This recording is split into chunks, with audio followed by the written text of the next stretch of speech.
Today we got a very special guest, a friend of the region. And if you look up the Red Dirt Revelators on Google, the AI description says the Red Dirt Revelators are a North Carolina-based dirty blues roots band frequently described as popular live act, particularly within the Niagara, Canada region. Now, isn't that something? Wow, I didn't know that. So I guess you've got a lot of attention from up here. That is true. Okay, so of course we're talking to Willie Shane Johnson, but also in the band are Clay Ford, Jason Garner, and John Fenwick. Well, we got a new member now. John's no, yeah, John is no longer in the group. He's had to step away for family reasons. Oh boy. So we've got a new skinny guitar player named JJ Hit that we're working with, and we're excited to get to play with him. And I was looking We, back through the archives, and of course you've developed a lot of friends and followers up here, but uh, you've been here over a 16-year period, starting in 2007, and the last appearance was 2023. I know that John Davis and Dave Rotz went to the International Blues Challenge when they first saw you, and it started there. So yes, it did. tell us from your perspective. Well, it was kind of amusing, but Dave did most of the talking. So as usual, no, I'm kidding. But Dave did most of the talking, and then he kept going on and on about wanting to bring us up there to Canada. And no knock against the IBCs or anything, but there's a lot of people that do a lot of talk about a lot of things they're going to do, and we didn't blow them off. We hung out that evening at the Orpheum with them, and had libations and good conversation. It was a good time, but we never really expected anything to come of it. Uh, and we surely weren't expecting the kind of music scene that you guys had going on with the Canal Bank Blues Shuffle when we got there. That was amazing how the whole town of Thorold just pitched in and put this on. And of course, that's when we met Tiger Tim Sennett, who is the Godfather. He kept everybody in line, and it was just amazing to us the crowd responses and how much people loved live music there. It was so funny to drive that far north and be reminded of the South a bit Because of the music. because of the music and the hospitality as well. I mean, it was a great time. It's a great time every time we come up there, but the first time we were unprepared. We were not ready for that level of fun. All right, just getting back to the IBCs for a change, I was going to ask you, you did make a lot of connections there, and I know Bill Wax, the king of Sirius XM radio, I mean, he loved you guys. Oh So, yes, did you make a lot of friends there? Did you hook up? Because I know Billy the Kid is going back again and again. we do. I mean, it's almost the kind of situation where I would rather go down there and not be in the competition, just to be able to hang out and network with the friends that we make down there. Uh, the competition is kind of the worst part about that whole thing.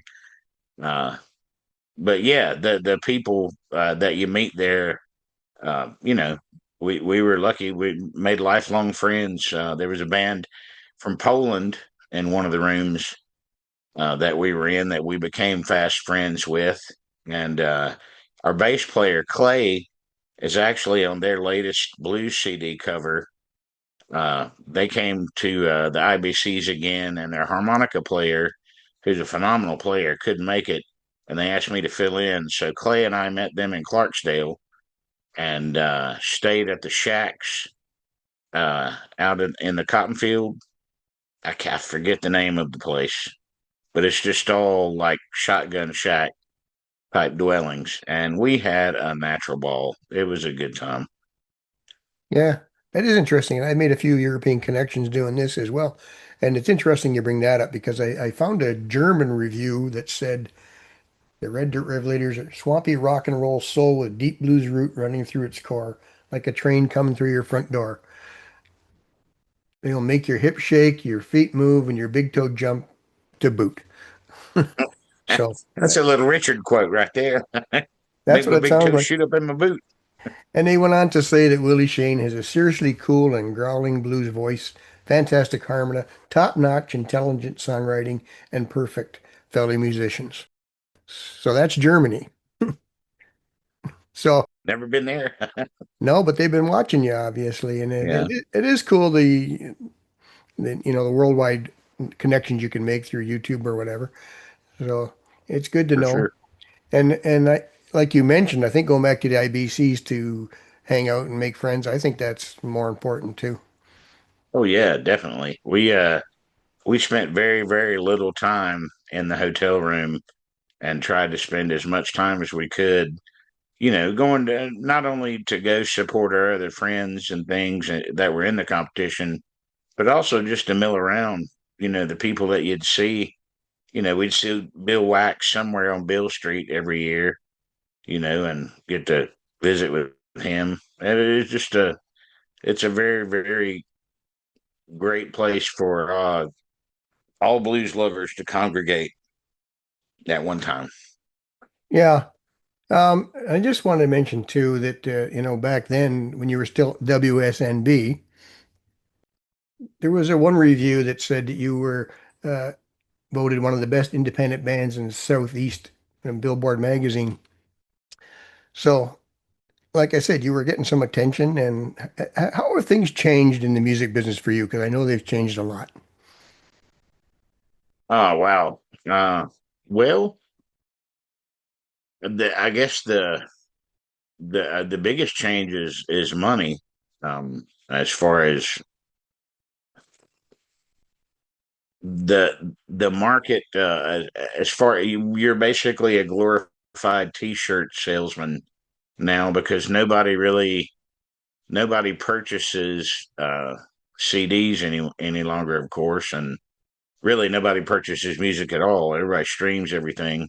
So if you do print vinyl or something, you don't really sell a lot of that whereas before, back when people bought discs, you could go out and play and you might make as much in merch as you did getting paid to play. So those days are gone. And the economics of playing live, the only thing I know of that you can buy for the same price that you bought in 1980 is a band to play in a bar. Right. The prices have remained stagnant for 40 years. Uh, so it's tough, uh, but it definitely separates those, you know, uh, people that want to play music are going to play music regardless, as long as they don't lose money doing it, yeah, I guess. Yeah. But that's going to separate the people, the fair weather musicians, I guess. Yeah. And I suppose that, you mentioned making friends, you mentioned going to IBCs and to festivals. And I guess there is a lot of value in that. I mean, I know that when you came here, made friends with the shuffle committee right away, Tim, Bill and Marion, Well, yeah, Rudy, myself, yeah, Kathy, of course. Rudy. So yeah, and you're a great front man. I remember you had that audience in your hands the first 10 seconds you were on stage. All you did was have an anecdote about your trip up and they loved you. So Well, we get a little bit of a pass up there just because when you've got a southern accent that carries you a long way, makes you hard to ignore, I guess. But yeah, no, it's I do love telling stories. That is part of what I enjoy about playing live is the connection with the audience and being able to talk back and forth, whether it's me telling stories or getting heckled in the audience and me talking trash back, all of that. I love all that. So Well, we'll get back to the stories in a minute. You mentioned nearly the Southern accent, and you guys certainly don't look like rock stars, but it doesn't take long for the listeners to find out that you're talented, a very tight band with terrific lyrics. So, do people underestimate you before they have a chance to hear you?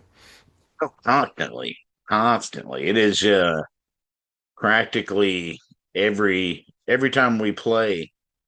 Generally, there's somebody that comes up and is just in disbelief.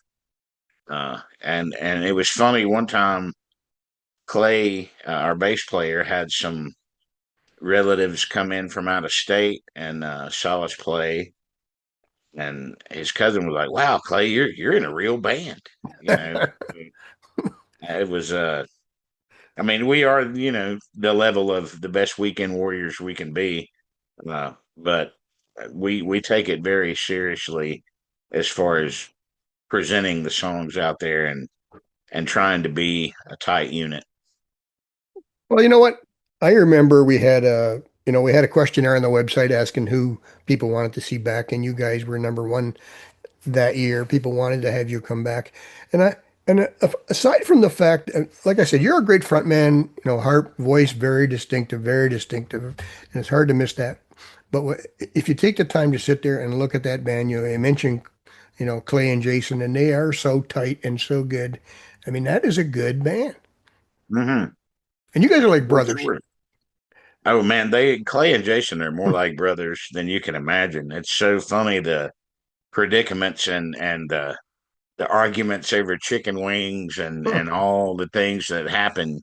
Uh, but none of that gets carried to the stage. They'll be back there squabbling like two siblings, and then once we start to play, they just lock in.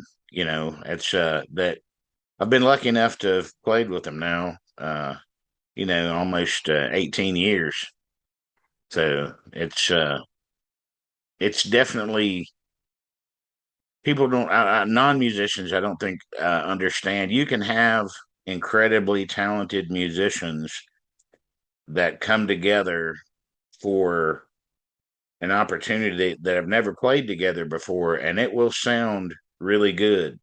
But when you have seasoned musicians that have played together for so long, that mind meld gel that happens subconsciously playing together, you just can't beat that as far as the unspoken musical communication that goes on stage.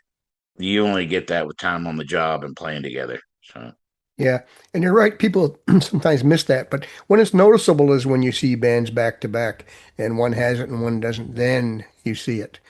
true, If you true. go see a band, and I'm not taking away from anybody, but you go to a show in a bar or theater or whatever, and you say, these guys are pretty good. And then you see the band that you just talked about, and you go, oh yeah, now I get it. Yeah, There's that's a, it. there's a huge difference. And so as long as there's room for everyone, I guess. I'll just mention this though, that one of your videos on the Canal Bank Shuffle site has gotten over 1,000 views. So people are still tuning you in. Wow, cool. You Don't Worry is the song that they're tuning into. Yeah, right on. You Rock also and meant, roll. yeah, you also mentioned chicken wings a minute ago. So we got to get into some of these stories because a couple of the funniest stories for me. I mean, we went to the IBCs one time. You guys were there, and we came to visit you at your condo, and Clay whipped up this feast out of nothing. I mean, there was nothing in that fridge. Yeah, he is amazing. He really is. He is quite the chef. He can cook many styles. It's insane. The best pot of pinto beans I've ever had in my life. He made in the bathroom of one of the worst hotels I've ever stayed in. No, It's in Memphis and it's not even there anymore. It was called the King's Court Cafe and it was surrounded by a concertina razor wire. It was awful, oh no. awful place. But yeah, Clay, he can really cook. He made the best pinto. I told him it really hurts my feelings that You've made pintos better than my grandmother, and especially you did it in the bathroom of this hotel. That's awful. Yeah. And he told me one time that he's also not above eating a sandwich he found under the front seat of the car. So, That's just got yeah, that's an absolute true story. This is in North Carolina in the summer. We had gone out. We had left Thursday night and had stopped somewhere, and he bought a bologna sandwich with mayonnaise on it, mayonnaise and cheese, and ate one of the pieces and then left the other half, put it under the seat. Well, we play all weekend in the summer heat. We're driving home oh no. Sunday night. He reaches under the seat and he goes, "Yeah, I forgot about this sandwich." And it had been there, when mayonnaise turns clear, when it's set Oh out and it turns man. clear, Yeah. you could see the clear goo just sitting on the edge of the cheese. And man, he just ate it.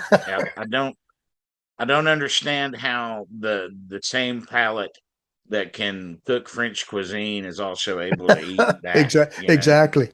Exactly. That's what got me too. I mean, he's telling, these gourmet stories. As a matter of fact, one of the funniest things too in during the shuffle, I came out of the Moose and Goose one night, and Clay was standing on the corner talking to some woman. So I went over, and they were exchanging recipes.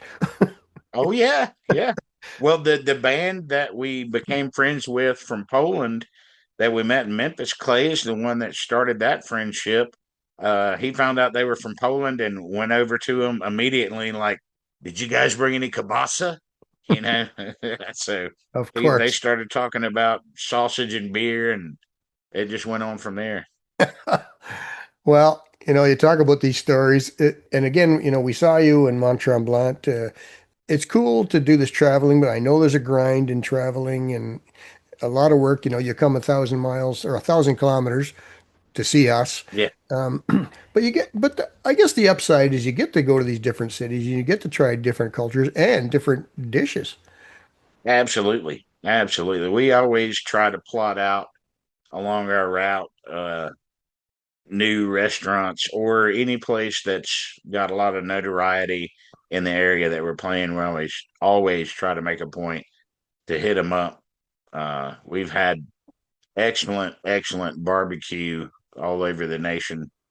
Um, Different little hot spots.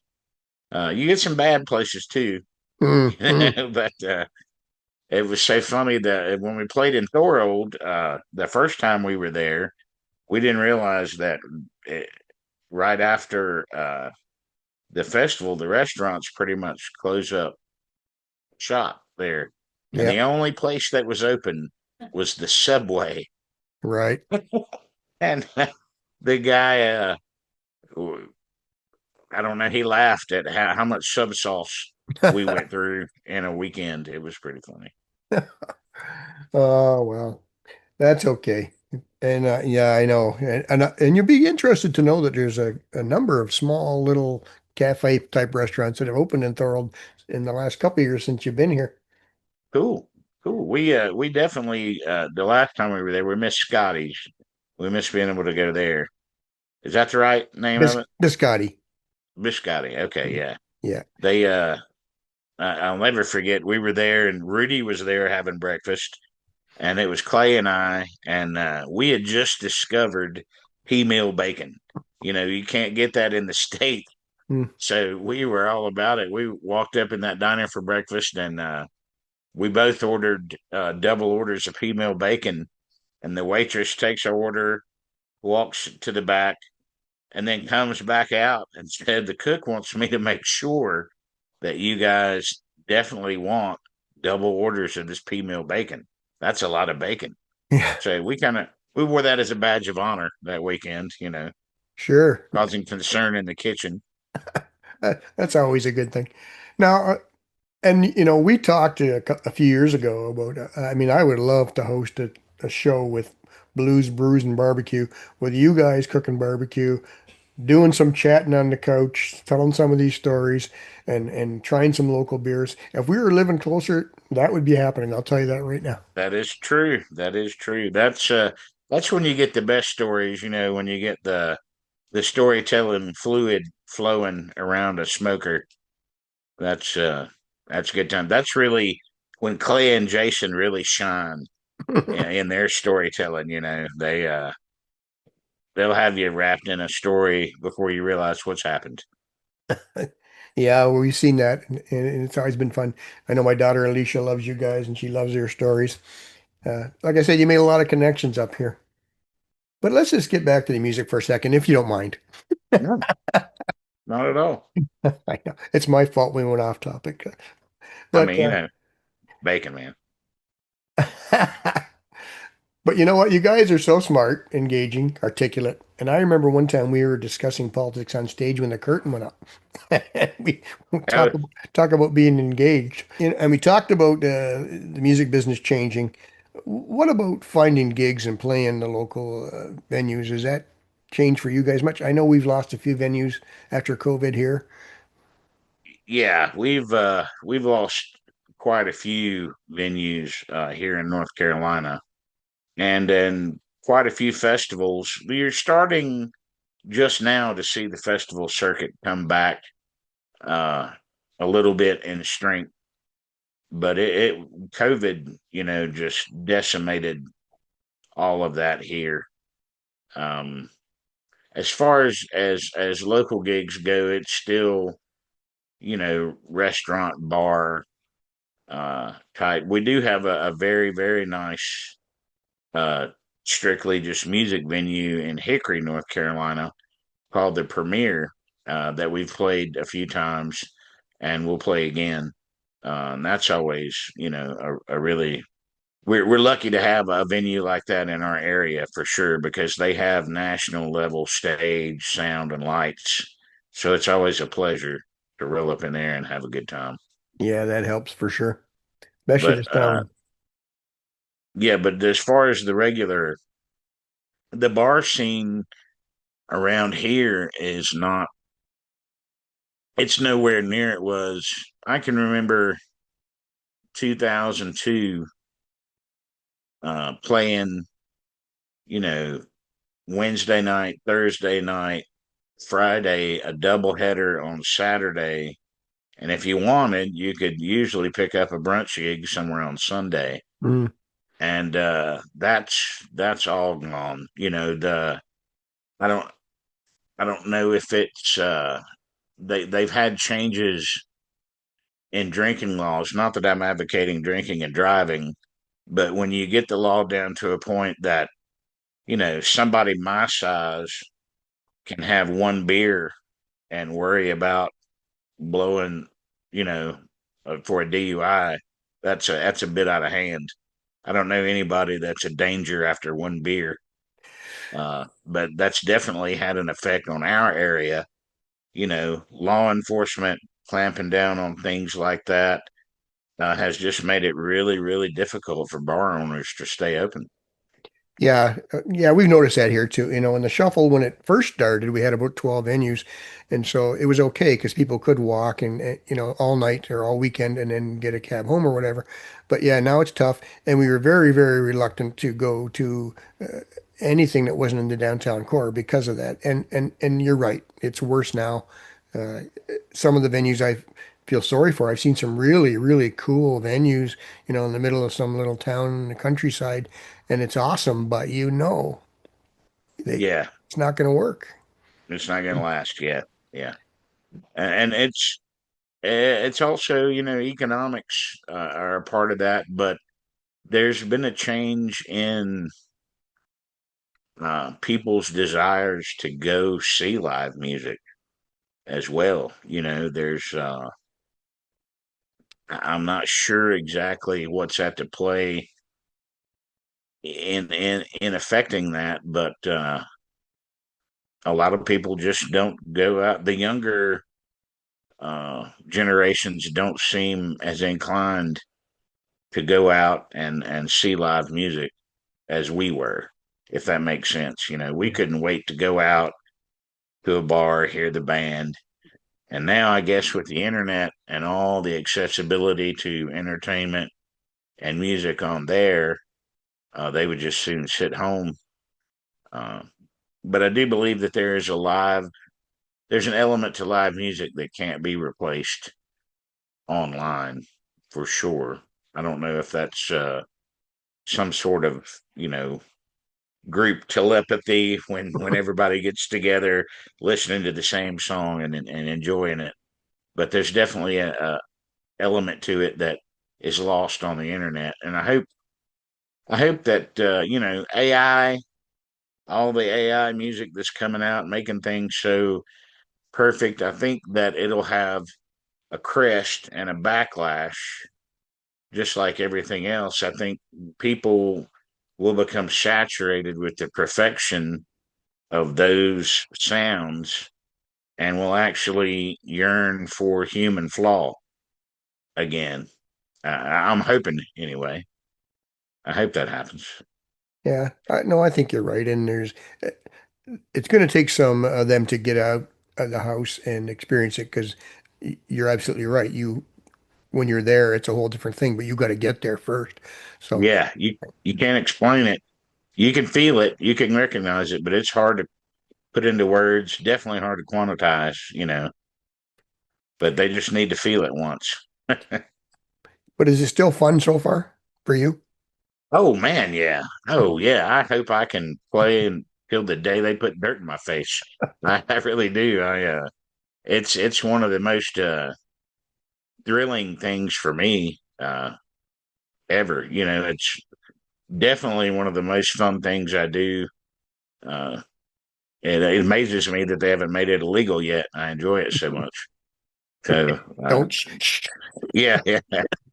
But you know, here lately I've been playing with some pickup gigs with friends of mine in Winston Salem, and it's one of those situations where, like the really we were talking about before, really really good musicians, but they've never played together.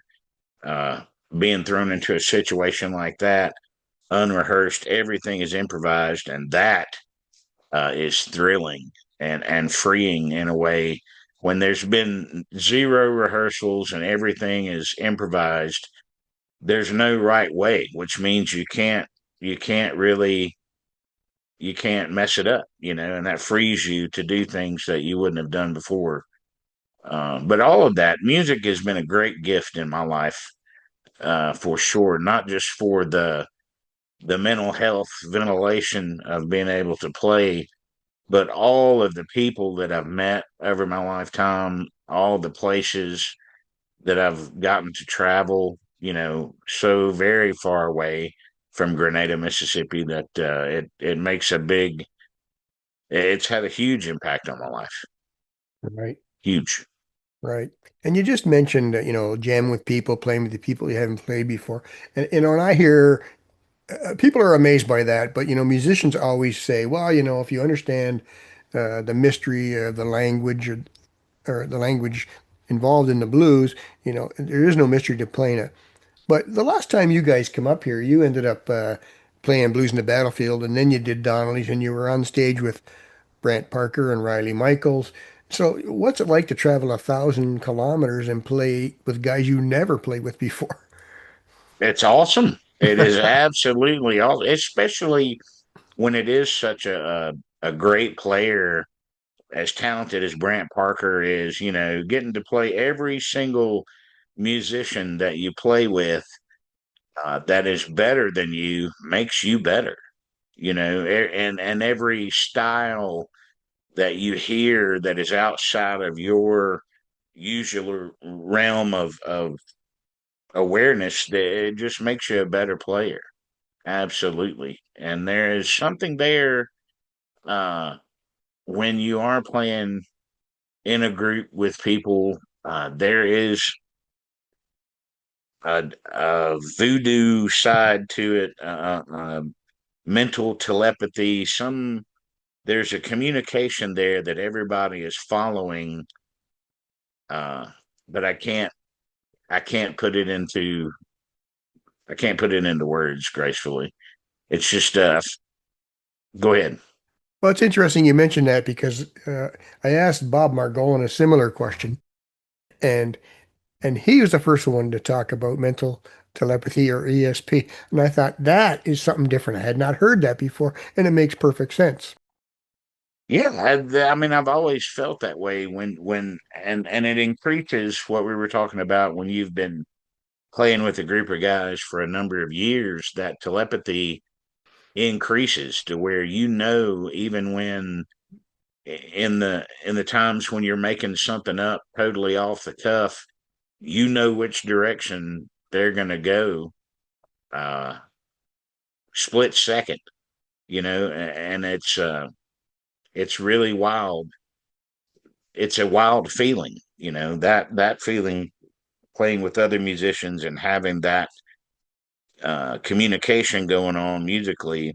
That's one of the things that is great about playing live music, but also you get that kind of energy, telepathy going on with the audience as well. Um, Sometimes that can be overwhelming. You got to be prepared for that kind of energy if something like that happens. But uh, I read a quote one time: Music is evidence of things unseen." And for sure, being a musician and playing music, that just rings loud as a bell because of the ESP that goes on with musicians. Right. And you just mentioned, the crowd engaging in that, and that's another thing that I had noticed. I mentioned earlier about the instant rapport you had with the audience. You won them over so quickly, and they loved you ever since. Up here, have you had that often in different places you've been to? Um, we've been very lucky to have really really good audiences most of the time. Now we everybody's had those gigs where you're like, wow, I'm really glad this chicken wire's up in front of us, because they're definitely throwing the bottles. Uh, you win some, lose some, but we've definitely been lucky. We've had many, many more great gigs than we've had bad ones. Well, that's good. And what's it like for you now uh, to write? We talked about the music business, but what about actually copywriting music? Because you used to have a label or somebody publishing for you. What's that like now? I do all my copyrights through the Library of Congress. I wait until I have 13 or 15 songs, and then I copyright them all as a collection, so I don't have to pay a lot of Right. fees, Right. do it at once. And that's all you need, as far as if you're going to take something to court. I've never had that come up, uh, you know, any kind of battles like that. But as far as protecting yourself, copyright goes, that's really all you have to do. And that is, uh, the concrete version. There have been court cases where people simply by the act of placing it online, like on your YouTube channel with a timestamp and a date stamp, that's considered publishing. Mm. And by certain interpretations of the law, that's all you need to do that as well. So, Yeah. but I always use the Library of Congress just to be sure.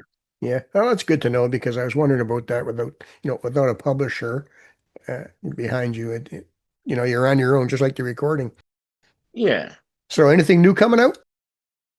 Actually, yes. The new guitar player that I mentioned, JJ Hits. We've got several songs that we've been working on, and hopefully, we've had a lot of life things happen with all of our families, our parents, and things like that. That have, life happens, slows you up. But hopefully, by the end of this summer, we'll be able to start releasing some songs again.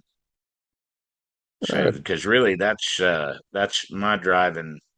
I mean, don't get me wrong, I love playing live and I love singing, but writing and recording is really what moves me to do things. And I've been lucky enough during this time when we're working in a new guitar player, a songwriter out of Winston-Salem, great guitarist named Matteo Riccio. He and I have been writing some songs together and doing some songwriters in the rounds and things like that. And that's been a lot of fun, uh, a whole lot of fun. Like I say, I hope I can continue to play and write until the day they put dirt in my face. Well, that's, I'm sure everyone else does too. That's interesting because, I was going to ask you if that, we talked about the current music scene, and I was going to ask you if it was able to sustain your creativity, and obviously it still does. Yeah, I took some time off from writing during COVID just because everything that I was writing was so dark. It's not like I'm a chipper writer anyway. I'm not singing lullabies to anybody, but it was so dark and so pessimistic that I just kind of I didn't want to put that in. The world's got enough of that. I didn't want to add to that, so I kind of took a little time off from writing personally. But yeah, writing is something I do every day. Uh, try to every day, uh, and I it's like reading or anything. Well, you're a writer. It never stops. It never goes away. You've always got that little voice. You'll hear somebody say a quote or something like that. And you're like, no, yeah, that's going to be a song. I can make a song out of that. So Right, right. funny, funny phrases. Well, we're almost out of time, so I will thank you for doing this. I'm certainly looking forward to the new music coming out, and say hi to Crystal and all the guys. I will do it. Is there anything you'd like to add to your fans up here in the Great White North? Man, just miss everybody. Can't wait to get back up there. I'd love it. Well, we'll have to work on that. Thank you, Willie. Take care. All Appreciate right. it so much. Yeah, man. Thank you for doing this. Talk to you soon. All right, take care. Bye.